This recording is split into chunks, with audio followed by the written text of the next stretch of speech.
Bonjour à tous et bienvenue à cette nouvelle édition du journal de l'économie.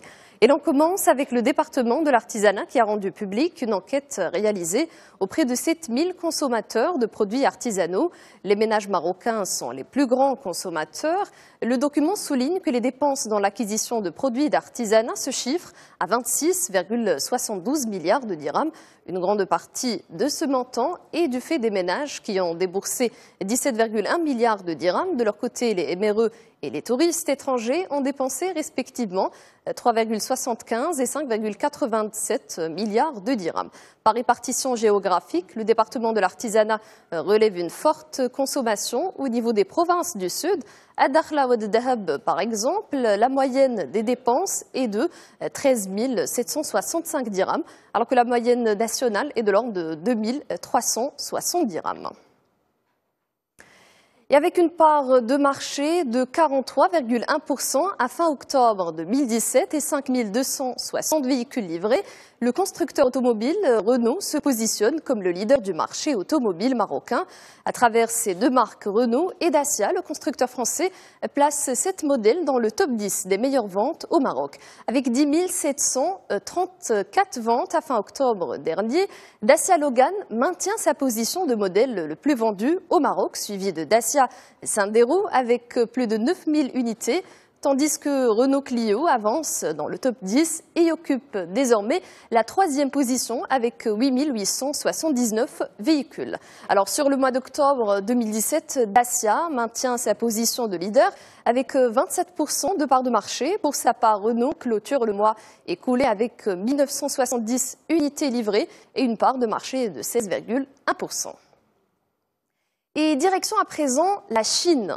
La production industrielle et les ventes au détail ont ralenti plus qu'attendu en octobre. La deuxième économie mondiale montrant des signes d'essoufflement à l'heure où Pékin s'efforce d'endiguer le plus drastiquement la pollution et les risques financiers liés à sa dette. Alors la production industrielle du géant asiatique a progressé de 6,2% le mois dernier.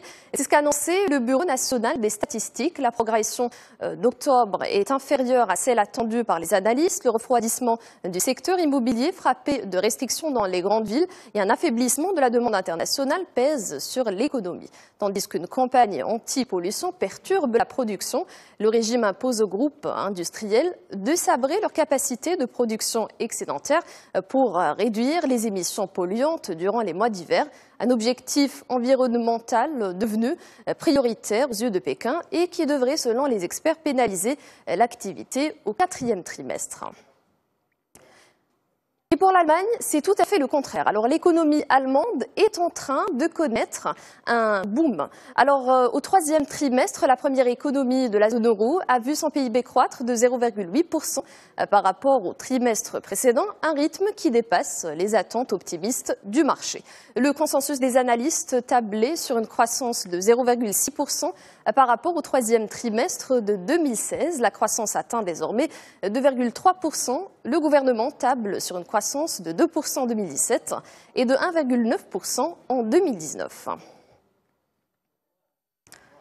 Et on revient encore une fois sur la crise au Venezuela. Le pays a été déclaré ce mardi en défaut partiel par l'agence de notation Standard & Poor's face à son incapacité à rembourser une dette de 200 millions de dollars pour la plupart des analystes. La question n'était pas de savoir si le pays pouvait faire défaut, mais plutôt quand. Alors en plein chaos économique, malgré ses grandes réserves pétrolières, Caracas dispose de moins de 10 milliards de dollars de réserves et de réserves de change et peine à assurer le service de sa dette. Le Venezuela n'est pas en défaut sur l'ensemble de sa dette extérieure, estimée entre 100 et 150 milliards de dollars selon les sources, mais l'agence se prend acte de l'incapacité du pays à honorer le remboursement de 2 obligations de quelques 200 millions de dollars à l'issue d'une période de grâce de 30 jours.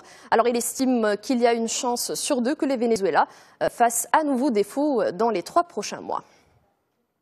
Et parlons tourisme à présent. Alors le tourisme international dans la demande est resté élevé pendant la haute saison estivale, surtout dans l'hémisphère nord, est en passe de réaliser une année record et s'inscrire comme 8e année consécutive de forte croissance du tourisme international.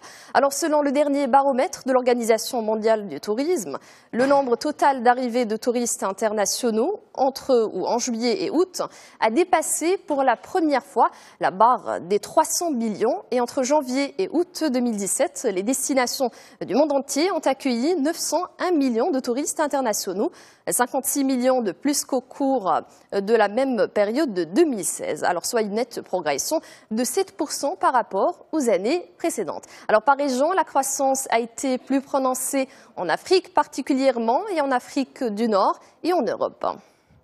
Et voilà, c'est ainsi que s'achève cette édition. Je vous remercie de l'avoir suivi et très bonne suite de programmes sur Média TV.